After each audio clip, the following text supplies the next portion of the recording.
This video is for educational purposes only and does not support violence of any form or kind. The story we are about to uncover is about the David Camm family murders. Former Indiana State Trooper David Camm faced 3 murder trials and served 13 years in prison for the deaths of his wife and 2 children. On September 28, 2000, Camm came home from playing basketball to a horrifying sight. His wife, Kim, and their 2 young children had been unalived to death in the garage of their Indiana home. But after calling the police, Camm became the prime suspect in this murder case. The evidence seemed stacked against Camm, who was found with blood on his shirt and proven to have had multiple extramarital affairs. Camm would go on to face 3 murder trials and serve 13 years in prison. But it would eventually come out that investigators had failed to properly examine key pieces of evidence that would point to a different suspect. The following is David Camm's 911 call. NSA Police Radio, Patrice, can I help you? Patrice, it's Dave Camm. Let me talk to Post Command right now. Okay, he's on another line. Right now, let me talk to Post Command. Hold on. Dave? Get everybody out here to my house now. Okay, all right. My wife and my kids are dead. Get everybody out here to my house. Go to Dave Camm's house now. Okay, David, we got people on the way, okay? Get everybody out here.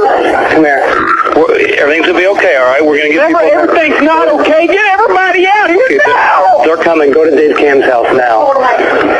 Okay. Do you know what happened, David? No.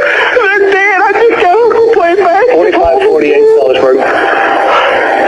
Oh, my God. What am I going to do? David, they're on their way right now, okay? I got everybody coming. Listen, I'm going to let you talk to Patrice while I get people coming. Across the street, I got to get some help. Okay, David, do you need an ambulance? Across my parents' house. Do you need an ambulance? Get everybody out. I'm going. Do you need an ambulance? I gotta go! David Camm lived in Georgetown, Indiana, a sleepy suburb of Louisville, Kentucky. In 1989, he married Kimberly Wren, and they had 2 children, Bradley, 7, and Jill, 5. He had worked as a state trooper for about 10 years and seemed from the outside to have a happy marriage with a pleasant family life. On the night of the murders, Camm said he left the house to play basketball at a nearby church around 7 p.m. He claimed he came home later that night to find his wife and 2 young children unalived in the family's garage. Around 9:30 p.m., he called his former police post to report the attack. This raised suspicion. Why? Hadn't he called 911? My thought process first was, these are my people, Camm told WDRB News in 2013. I needed help. Kim, 35, and Jill had both been harmed. Kim was found on the garage floor in her underwear, her shoes and socks removed and carefully placed on the roof of the vehicle. This would later become significant evidence in the case. But Bradley was draped over the back seat of the family's Ford Bronco as if he had been trying to get away from the assailant. He had been harmed in the chest. Camm said he had taken Bradley out of the car to try to resuscitate him because he believed he was still alive. In doing so, he inadvertently contaminated the crime scene. Police arrived to find a distraught Camm with small droplets of blood on his shirt, which prosecutors later alleged proved he pulled the trigger. 3 days later, Camm was arrested and charged with the deaths of his wife and children. During the first trial, almost a dozen women testified that Camm had had affairs with or propositioned them during his marriage. Prosecutors argued that blood spatter on his shirt and his history of infidelity were proof that Camm had caused harm to his family. They suggested that he had sat out one basketball game, ran home, and committed the murders, then returned to the church without anyone noticing. The state also alleged that Camm had molested Jill, though there was little evidence supporting this. The medical examiner had simply said that Jill had experienced blunt force trauma to the genitals sometime within the 24 hours leading up to her death, but failed to prove that David Camm had caused it. But the 11 basketball players Camm had played with that night testified that they had not seen him leave the gym, had not seen any blood spatter on his shirt, and hadn't noticed any odd behavior.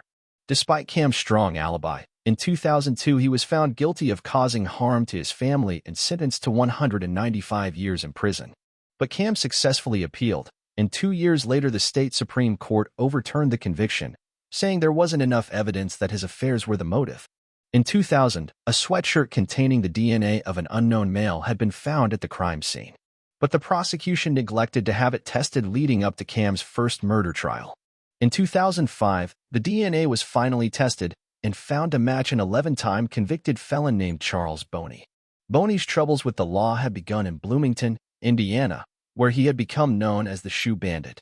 Notably, Boney was known to have a foot fetish and a history of attacking women and stealing their shoes. Soon, it was found that Boney had also left a handprint on the Camm's Ford Bronco, placing him at the scene of the crime. But even though this new evidence strongly suggested that Boney had been involved, Camm and Boney were tried as co-conspirators, with Boney testifying that he only came to the Camm's home to sell David a gun, which David swiftly turned on his family. Boney was convicted and sentenced to 225 years in prison. But that didn't mean Camm was safe. In Camm's second trial, which overlapped with Boney's, prosecutors alleged that Camm had discovered her husband had harmed Jill, and that he caused harm to his family to cover it up. Camm's friends testified that she had been upset in the weeks before the murders, but the defense argued that she had not told anyone that she was upset with her husband and that she had recently remodeled their bedroom, as stated by news sources. Crime scene reconstructionists hired by the prosecution testified that Jill's blood on Camm's shirt was from high-velocity blood spatter, which could only have come from his being within 4 feet of her at the time she was harmed. However, several experts testified that the blood could have come from accidentally brushing against Jill after she died. The jury found Camm guilty.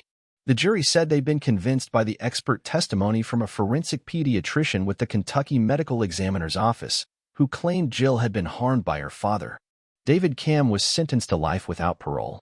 The Indiana Supreme Court overturned the conviction in 2009, saying that the prosecution biased the jury by alleging Camm harmed his daughter without sufficient evidence to tie the crime to Camm.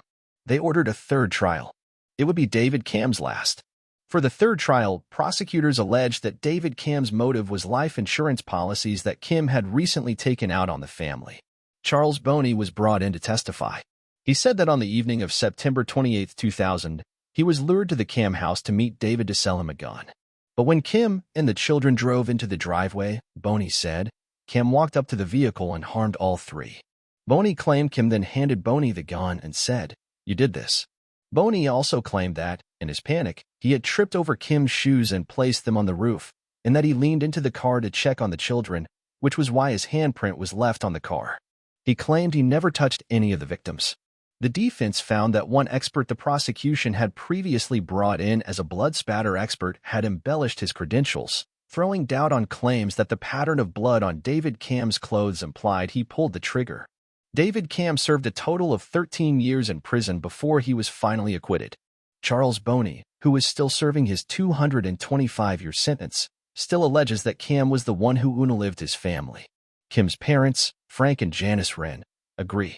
The Wrens filed a wrongful death lawsuit against Camm, but they later dropped it in 2014. After his acquittal, David Camm sued Floyd County in the state of Indiana for $30 million. He settled with Floyd County for $450,000, and in 2022, Camm was awarded $4.6 million in damages from the state for malicious prosecution and wrongful imprisonment. The trials are believed to have cost Floyd County more than $4 million before the civil settlement. What are your thoughts about this case? Leave a comment below. Thanks for watching and click the like button and the notification bell if you like the video.